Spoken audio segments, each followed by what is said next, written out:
Captain Minho stood on the bridge of the Earth defense ship Valor, his hands gripping the metal railing as he stared at the massive display screen. The view outside made his stomach turn cold. Hundreds of alien warships floated in perfect formation. Round Earth, their dark hulls gleaming like black diamonds against the starfilled void. Each ship was easily 10 times larger than anything humanity had ever built. "Sir, incoming transmission from the lead vessel," called out Sora from her communication station. Her voice trembled slightly as she adjusted the frequency controls. "They're demanding to speak with our highest-ranking officer." Minho nodded grimly. "Put them through." The main screen flickered and suddenly showed the interior of an alien bridge. The creature that appeared made several crew members gasp. It stood nearly 8 feet tall with silver-scaled skin that reflected the ship's lights. Its forearms moved with mechanical precision, while its large black eyes fixed directly on Minho. When it spoke, its voice sounded like grinding metal. "I am War Commander Vex of the Vorthic Empire. You will identify yourself, human." "Captain Minho of the Earth Defense Force," he replied, trying to keep his voice steady. "What do you want with our planet?" The alien made a sound that might have been laughter.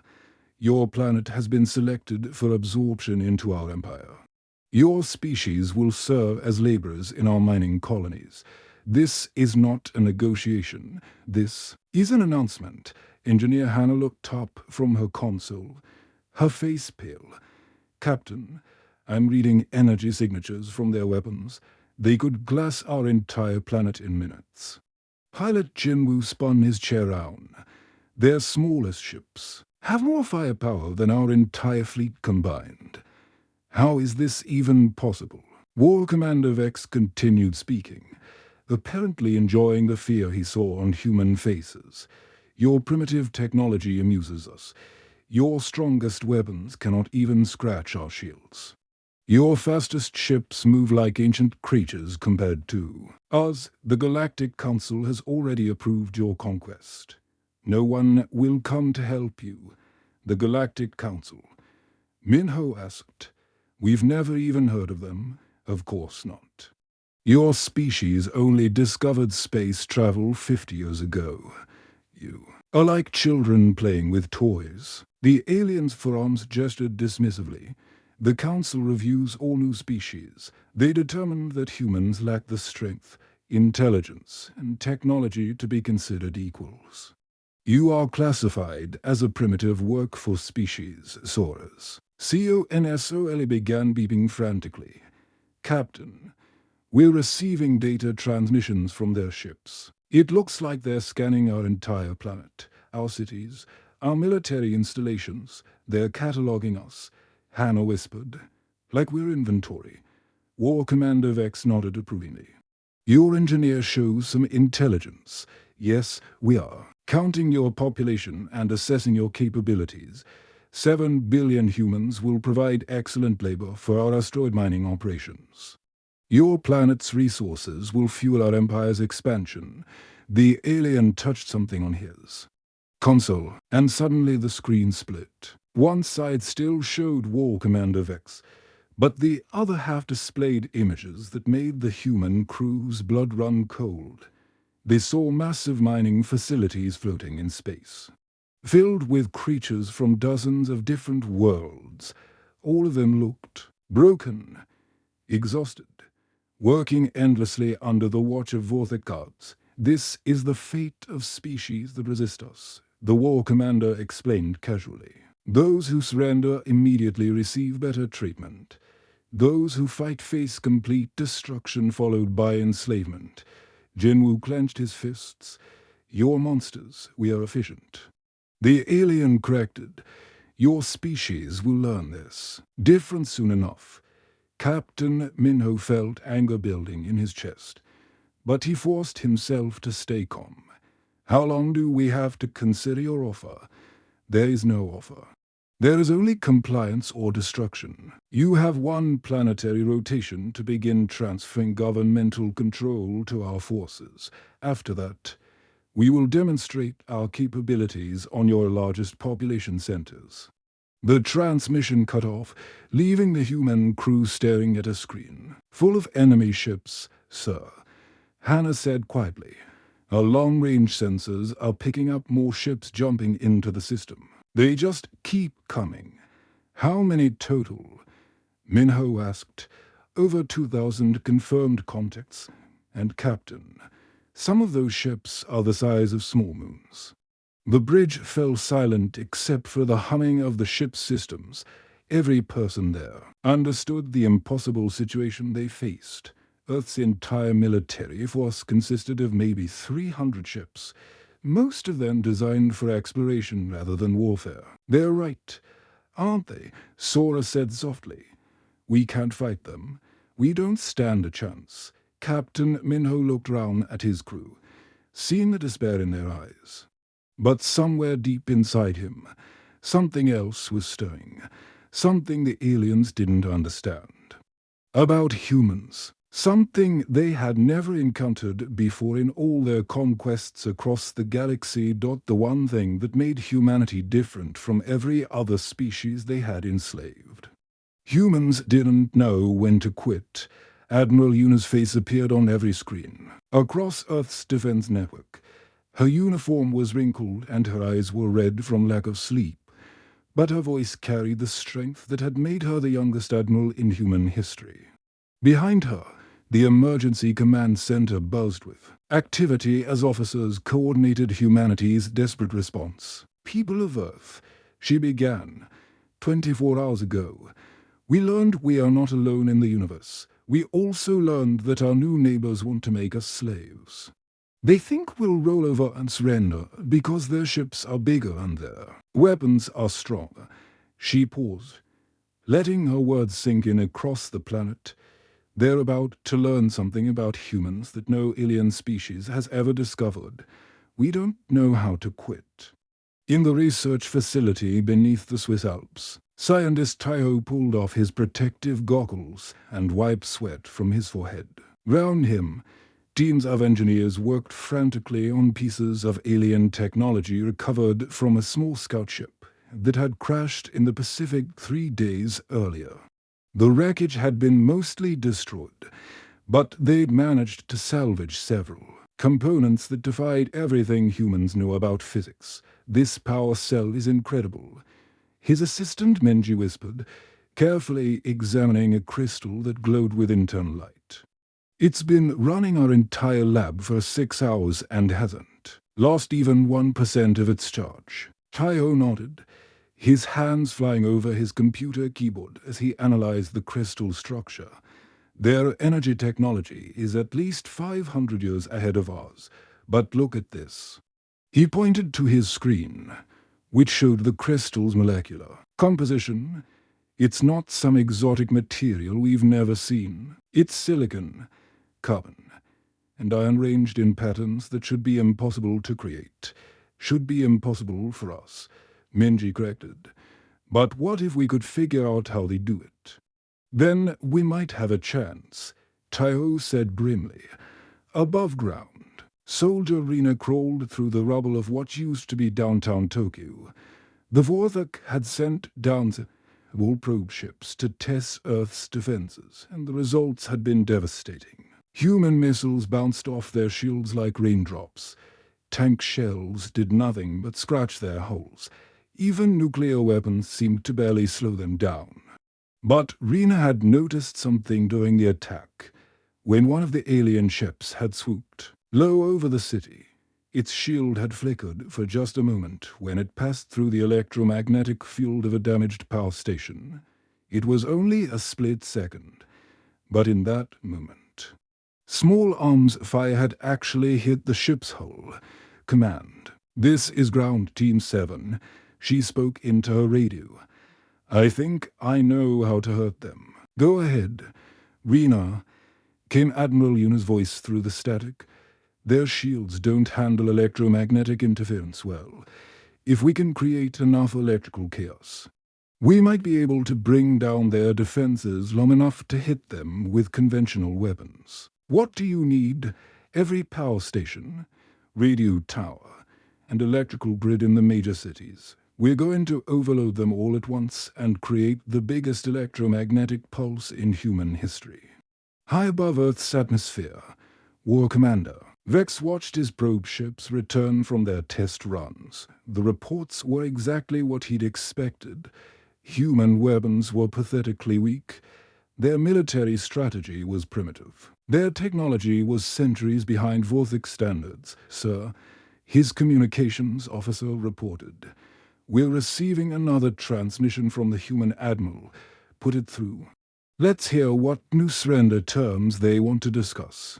Admiral Yuna's image appeared on the alien bridge, but instead of defeat, her expression showed something that made War Commander Vex's forearms tense with confusion. War Commander Vex. She said calmly, I have a message for you and your entire fleet. Speak quickly. Human. Our patience grows thin. We know we can't match your technology.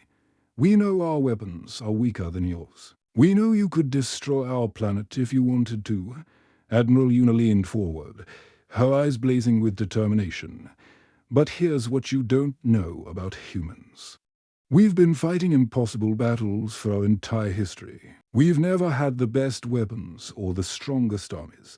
But we've survived because we have something your species apparently lacks. And what is that? War Commander Vex asked mockingly. We're too stupid to know when we're beaten. The transmission cut off, leaving the alien bridge in silence. Sir, the communications officer said nervously, all human military frequencies have gone silent. We're not picking up any radio chatter from their ships or ground forces. War Commander Vex stared at the empty screen. In 300 years of conquest, he had never encountered a species that responded to overwhelming force with jokes and defiance. Usually, by this point, the planetary government was begging for mercy and offering to surrender their entire population. Sir, another officer called out, energy readings from the planet's surface are spiking. Every major population center is showing massive electrical activity. What are they doing? Unknown. Sir, but whatever it is, it's big, down on Earth. In command centers and military bases across the planet, human soldiers watched their screens. As the countdown reached zero, in New York, London, Tokyo, Moscow, and 100 other cities, every power grid overloaded simultaneously. Radio towers burst with energy. Electrical systems exploded in cascades of sparks and lightning. The electromagnetic pulse that erupted from Earth's surface was visible from space. A blue-white wave of energy that expanded outward like a massive soap bubble, and for the first time since the Vorthik fleet had arrived, their shields flickered and died. Admiral Yuna smiled as she gave the order that would echo through galactic history. All ships, all ground forces, all human defenders everywhere. This is it. Show them what happens when you back a human into a corner. The battle raged above Earth's moon as Engineer Doyen crawled through the wreckage of the defense station. Explosions lit up the darkness round him, while human and alien ships traded fire in a deadly dance among the stars. His engineering suit was torn in 3 places, and his oxygen was running low. But he couldn't leave yet. Not when he was so close to understanding how their technology worked. Doyen. Get out of there. Admiral Yuna's voice crackled through his helmet radio. That station is going to explode in 10 minutes. Just give me 5 more minutes, he gasped, pulling apart the control panel of a downed Vorthik fighter. The alien ship had crashed into the station during the electromagnetic pulse attack, and this was humanity's first chance to study intact alien technology up close. His hands worked frantically, disconnecting cables and removing circuit boards that looked nothing like human electronics.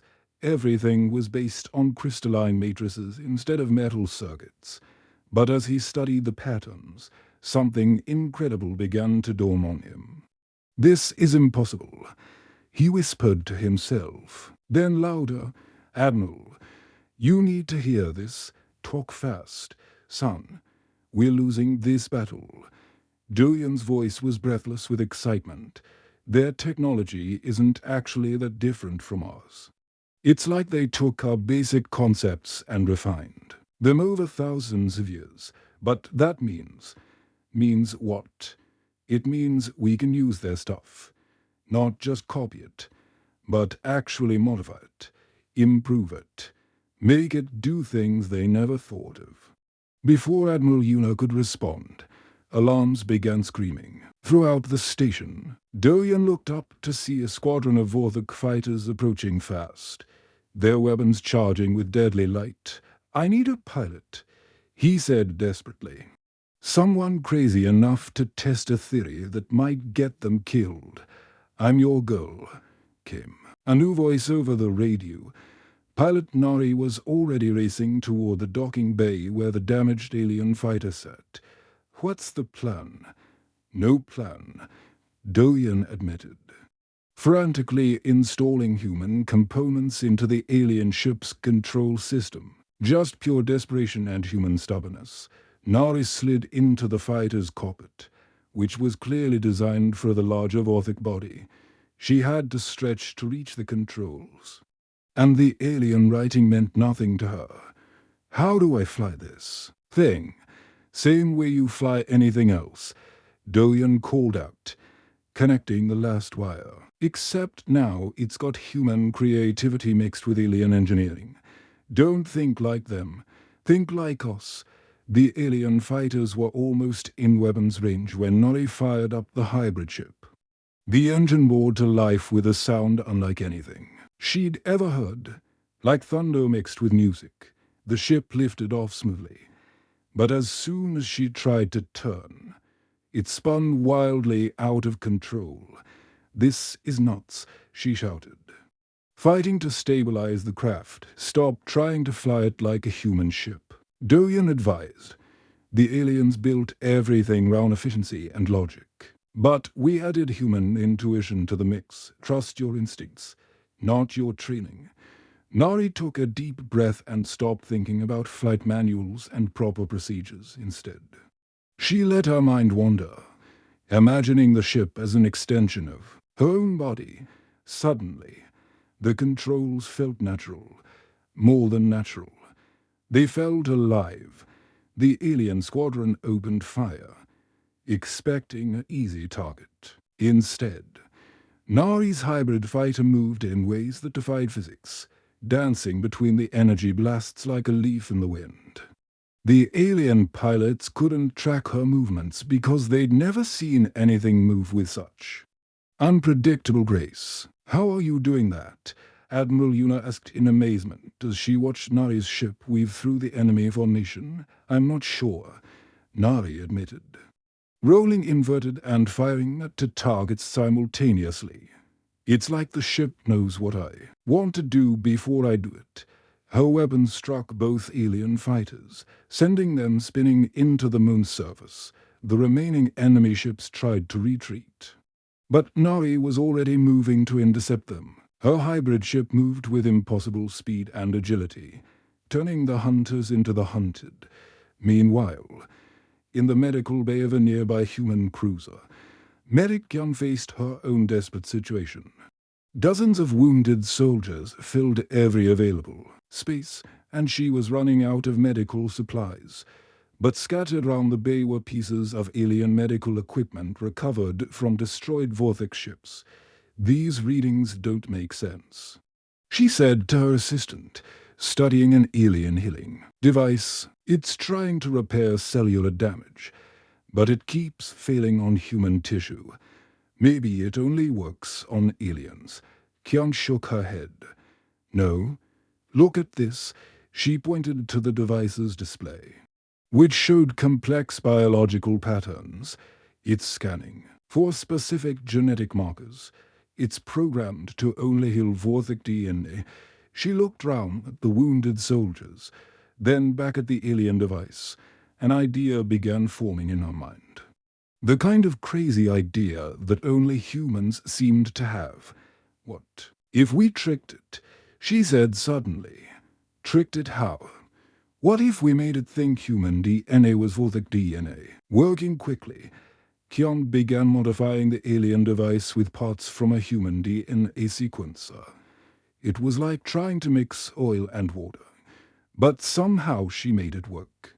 The hybrid device hummed to life, its displays showing human genetic patterns. Overlaid with Vorthok programming, she tested it first on herself, holding her breath as the alien healing beam washed over a cut on her hand. The wound closed instantly, leaving not even a scar. "This is incredible," she whispered. "It works better on humans than it does on aliens," within minutes. She was using the modified alien technology to heal wounds that would have taken weeks to recover.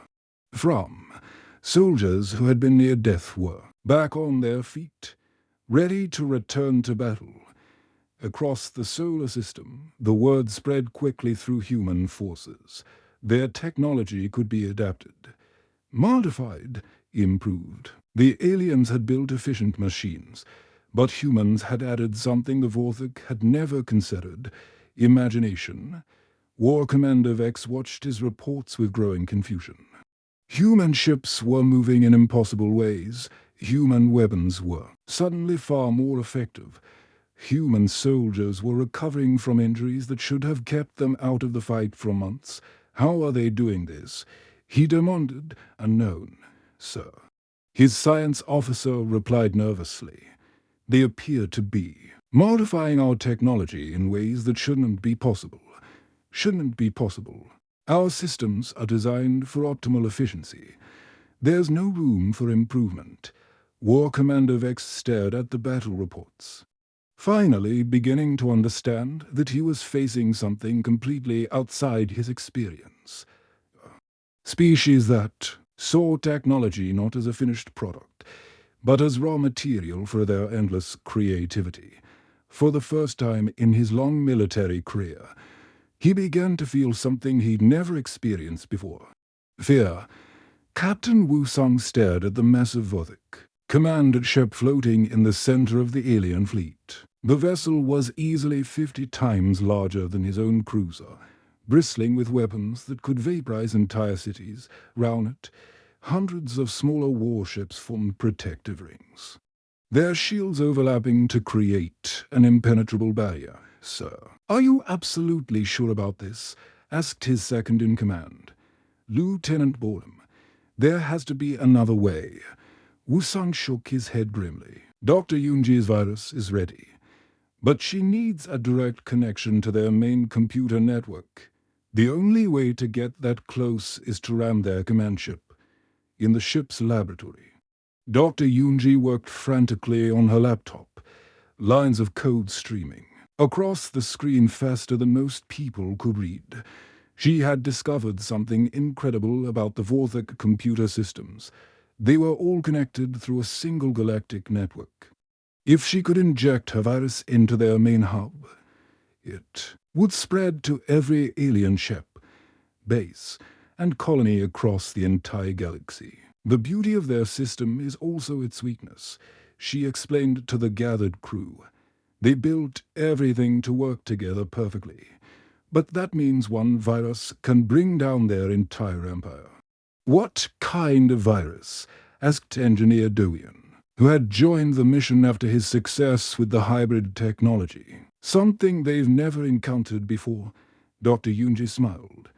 "Chaos, random behavior, the one thing their logical minds can't process or predict." The plan was simple in concept, but nearly impossible to execute. Captain Wu-sung would pilot the ship directly into the command vessel's docking bay. In the few seconds before the explosion, Dr. Yunji would connect to their network and upload the virus. The entire crew would die, but their sacrifice might save humanity, all stations. "Prepare for a final approach," Wu-sung announced over the ship's intercom. "It's been an honor serving with all of you." The human cruiser accelerated toward the alien fleet, moving faster than any ship had ever traveled before. Doyen had modified the engines with alien technology. pushing them far beyond their design limits. The ship began to shake violently as it approached the speed of light. Incoming transmission from the alien command ship. Reported communications. Officer Jasu. Put it through. War Commander Vex appeared on the screen. His forearms spread wide in what might have been amusement. Captain Wu-Sung, your approach vector indicates you intend to ram our vessel. This is either supreme foolishness or supreme courage. Maybe both. Wu-Sung replied calmly. But that's what makes us human. You will accomplish nothing but your own destruction. Our shields will vaporize your ship long before you reach us. We'll see about that. Wu-Sung cut the transmission and nodded to his crew. Doyen, activate the shield modifications. Yunji, start the virus upload sequence. Everyone else, brace for impact. The alien fleet opened fire with everything they had. Energy beams that could crack planets struck the human ship again and again. But Doyen's modifications held. The hybrid shields, powered by both human determination and alien technology, absorbed the punishment and kept the ship intact. Impossible. War Commander Vex breathed as he watched the small human vessel punch through his fleets. Defenses like they were made of paper. On distant worlds across the galaxy, billions of enslaved beings watched their screens in amazement. The Vorthik had conquered over 1,000 species, and every one of them had surrendered when faced with overwhelming force. But here was a species that fought even when victory seemed impossible. The humans are actually doing it, whispered a reptilian creature on the mining planet Zirian. They're attacking the command ship directly. Madness, replied his companion, a being that looked like a walking tree. Beautiful, inspiring madness. Captain Wu-Sung's ship broke through the final line of defense and slammed into the command vessel. Docking bay, the impact sent shockwaves through both ships, but the human vessel held together just long enough for Dr. Yunji to establish her connection. I'm in, she shouted over the sound of groaning metal and sparking electronics. Uploading now. Her virus raced through the Vorthik. Network at the speed of light. Within seconds, it had reached every connected system in the galaxy. The aliens had built their empire on perfect order and logical control. But Dr. Yunji's virus introduced something completely foreign to their experience. Random human. Creativity across the alien fleet. Computer systems began behaving in ways their programmers had never imagined. Weapons fired at random targets. Navigation systems plotted impossible courses. Life support systems began playing human music instead of maintaining atmosphere. War Commander Vex watched in horror as his perfectly ordered fleet descended into chaos. Ships collided with each other as their navigation systems sent them in random directions. Weapons fired uncontrollably, striking friend and foe alike. Communication systems broadcast fragments of human poetry and cooking recipes instead of military orders. What have they done? He screamed at his officers. Unknown. Sir, every system is behaving erratically. We're receiving reports of similar malfunctions from bases across the galaxy, on the enslaved worlds. The chaos was even more dramatic. Prison doors opened randomly. Guard robots began dancing instead of patrolling. Transportation systems started, taking people wherever they wanted to go instead of where they were supposed to be. The virus had done more than disrupt the Vorthik systems. It had introduced the concept of freedom into a galaxy that had forgotten what the word meant. Captain Wu-Sung's ship finally exploded in a brilliant flash of light, taking a significant portion of the command vessel with it. But his sacrifice had already changed everything across the galaxy. Species that had been enslaved for centuries suddenly found themselves free to fight back. Sir, War Commander Vex's communications officer reported with a trembling voice. We're receiving uprising reports from over 300 worlds. The slaves are rebelling everywhere.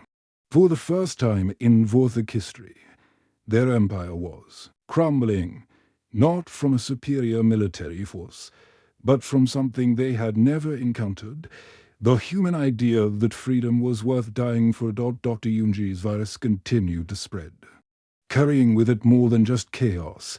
It carried hope. It carried the message that no matter how powerful the oppressor, no matter how impossible the odds, there was always a chance to fight back. The tide had turned, and the galaxy would never be the same. Commander Hyan watched through the bridge windows as the last Vorthik mothership slowly turned away from Earth. Its massive hull was scarred and blackened from battle, with entire sections missing where human hybrid weapons had torn through their supposedly invincible armor. The ship that had arrived just days ago, radiating arrogance and power, now limped away like a wounded animal. "Sir, they're requesting permission to speak," reported Communications Officer Johan. His voice still filled with disbelief at what they had accomplished. "Put them through one last time," Hines said, settling into his command chair. War Commander Vex appeared on the screen. But he looked nothing like the confident conqueror who had first threatened Earth. His silver scales were dulled with exhaustion, and his forearms hung limply at his sides. Behind him, the alien bridge was in chaos, with sparks flying from damaged consoles and crew members working frantically to keep basic systems running. "Commander Hyan," Vex began, his metallic voice now carrying a tone of respect that hadn't been there before.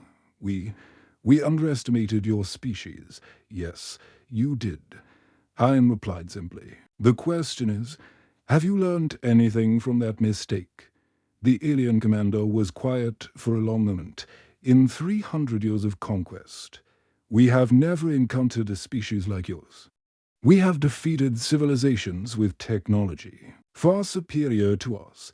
We have crushed armies 10 times larger than your forces. But we have never faced beings who fight harder when the odds are against them." "That's because you've been picking on the wrong kind of opponents," Hines said. "You've been conquering civilizations that value logic and self-preservation above all else. But humans, we're not that logical," as if to prove his point. Reports began flooding in from across the solar system. Human ships that should have been destroyed were still fighting. Soldiers who should have been dead were getting back up. Engineers who had run out of supplies were building new weapons from alien wreckage. Dr. Yunji's virus had spread far beyond the Vorthik fleet. Across the galaxy, enslaved species were discovering that their prison doors had mysteriously opened. Guard robots were malfunctioning.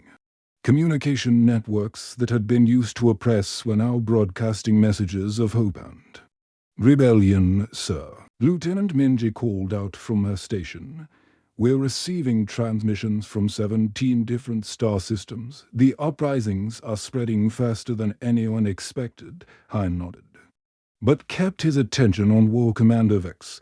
"Your empire is falling apart, isn't it? The virus your people created," Vex said bitterly. "It has infected every system we built. Our perfect order has become complete chaos." "Good," Hines said without sympathy. "Maybe now those worlds can build something better."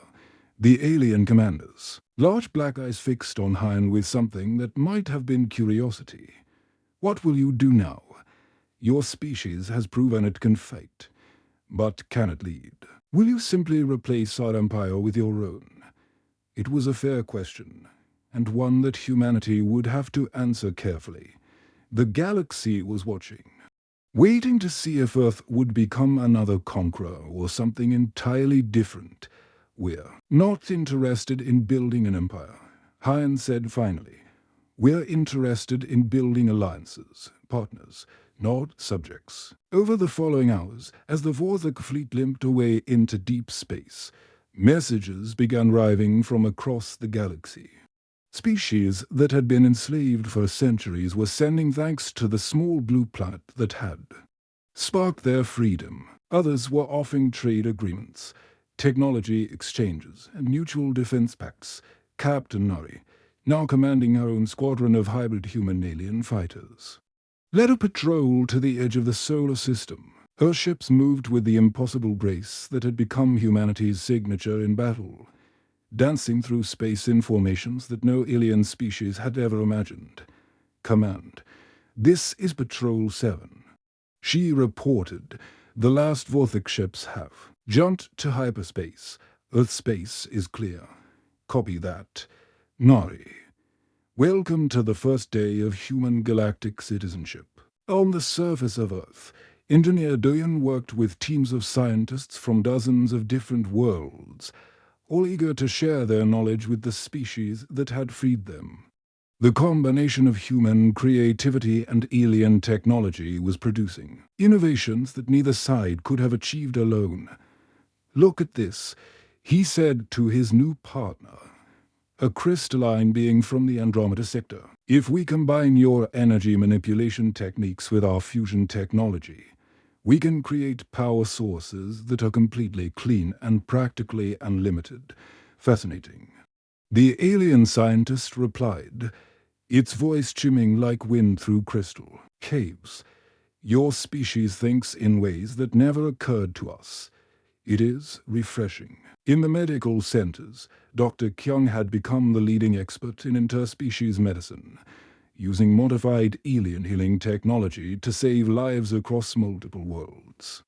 Her techniques were being taught to medical professionals throughout the galaxy, spreading humanity's gift for improvisation and adaptation.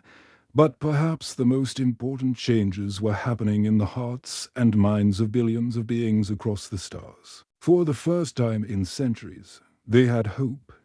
They had seen that the impossible was possible, that the powerless could defeat the powerful, that freedom was always worth fighting for.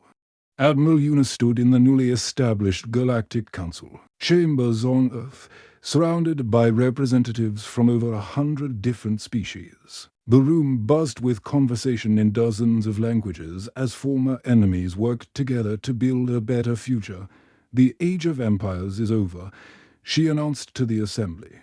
"Today, we begin the Age of Cooperation, not because we're forced to, but because we choose to."